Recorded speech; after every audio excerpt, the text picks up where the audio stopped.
ಶೆಟ್ಟಿ ತಿಮರೋಡಿ ಈ ದೇಶದ ಎಲ್ಲ ಒಂದು ಹೋರಾಟಕ್ಕೆ ಬೆಂಬಲವನ್ನು ನೀಡುತ್ತಿರುವಂತಹ ಸೌಜನ್ಯ ಪರವಾಗಿ ಹೋರಾಟ ಇರಬಹುದು. ಈ ದೇಶದ ಎಲ್ಲ ಜನರಿಗೂ ಪ್ರಥಮವಾಗಿ ವಂದಿಸುತ್ತಾ, ಇದೀಗಲೇ ಕಳೆದ 3-4 ದಿವಸದಿಂದ ಇಡೀ ರಾಜ್ಯ ದೇಶ ಇನ್ಸ್ಟಾಗ್ರಾಮ್ ಅಲ್ಲಿ ಇರಬಹುದು, ಫೇಸ್ಬುಕ್, ವಾಟ್ಸಪ್ ಎಲ್ಲದರಲ್ಲೂ ಕಾಣಿಸುವಂತದ್ದು ಒಂದೇ ಕುಮಾರಿ ಸೌಜನ್ಯ.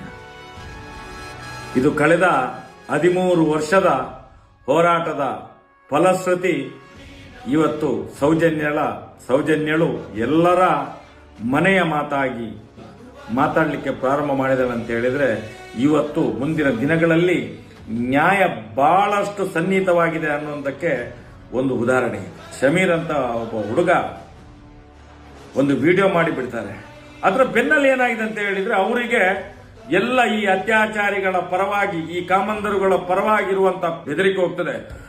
ಲೀಗಲ್ ಟೀಮ್ ಇಂದ ನಿನ್ಗೆ ನೋಟಿಸ್ ಬಿಡ್ತೇವೆ, ಅದು ಮಾಡ್ತೇವೆ, ಇದು ಮಾಡ್ತೇವೆ ಅಂತೇಳಿ ಇವ್ರಿಗೆ ಎಲ್ಲ ದಿಕ್ಕಿಂದ ಕಿರಿಕಿರಾಗಿ ನಿಲ್ಲಿಸ್ಬಿಟ್ಟು ಪುನಃ ಆ ಒಂದು ವಿಡಿಯೋವನ್ನು ಪ್ಲೇ ಮಾಡ್ತಾರೆ. ಈಗ ಈ ಹೊತ್ತಿಗೆ ಆಗುವಾಗ ಅದು 1 ಕೋಟಿಗಿಂತ ಮೇಲೆ ಹೋಗಿದೆ. 1 ಕೋಟಿಗಿಂತ ಮೇಲೆ ಹೋಗಿ ಆಯ್ತು. ನಾನು ಹೇಳುವಂಥದ್ದು, ಇವತ್ತು ಜನರಿಗೆ ಆ ಧರ್ಮಸ್ಥಳ ಗ್ರಾಮದಲ್ಲಿ ಆದಂತ ಅತ್ಯಾಚಾರ, ಕೊಲೆ, ಸುಲಿಗೆ, ವಂಚನೆ, ದರೋಡೆ ಎಲ್ಲ ರೀತಿಯ ಅಕ್ರಮಗಳನ್ನು ಬಯಲಿಗೆ ಎಳೆದಂತ ಒಂದು ಆ ವಿಡಿಯೋ ಇವತ್ತು ಇಡೀ ವಿಶ್ವಕ್ಕೆ ಮಾದರಿಯಾಗಿದೆ. ಮುಂದಿನ ದಿನಗಳಲ್ಲಿ ಆ ವಿಡಿಯೋವನ್ನು ಯಾರು ನಿಲ್ಲಿಸಲಿಕ್ಕೆ ಪ್ರಯತ್ನ ಪಡ್ತಾನೋ, ಒಂದು ಎಳ್ಳಿನಷ್ಟು ಇವರಿಗೆ ತೊಂದರೆ ಆದ್ರೆ ಮುಂದಿನ ದಿನದಲ್ಲಿ ಇದಕ್ಕೆ ನಾವು ಏನಾದ್ರೂ ಉತ್ತರ ಕೊಡ್ಲಿಕ್ಕೆ ಪ್ರಾರಂಭ ಮಾಡಿದ್ರೆ ಸೌಜನ್ಯ ಪರ ಹೋರಾಟಗಾರರು ಪ್ರಾರಂಭ ಮಾಡಿದ್ರೆ ಈ ರಾಜ್ಯದ ಸರ್ಕಾರವೇ ನೇರ ಹೊಣೆಗಾರಿಕೆ ಆಗ್ತದೆ, ಪೊಲೀಸ್ ಇಲಾಖೆ ಹೊಣೆಗಾರಿಕೆ ಆಗ್ತದೆ, ಈ ರಾಜ್ಯದ ಕಾನೂನಿನ ಸುವ್ಯವಸ್ಥೆ ಇದಕ್ಕೆ ಹೊಣೆಗಾರಿಕೆ ಆಗ್ತದೆ. ಯಾಕಂತ ಹೇಳಿದ್ರೆ 13 ವರ್ಷದಿಂದ ಮಾಡಿದಂತಹ ಹೋರಾಟಕ್ಕೆ ಒಂದು ಸತ್ಯದ ವಿಷಯವನ್ನು ಜನಗಳಿಗೆ ಮುಟ್ಟಿಸುವಂತ ಕೆಲಸ ಮಾಡಿದ್ರೆ ನಿಮ್ಗೆ ನೋವಾಗ್ತದೆ.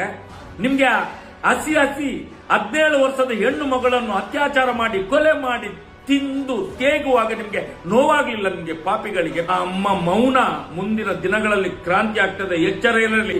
ಸತ್ಯ ಹೇಳಿದ್ರೆ ಕೇಸು, ಕೋರ್ಟು.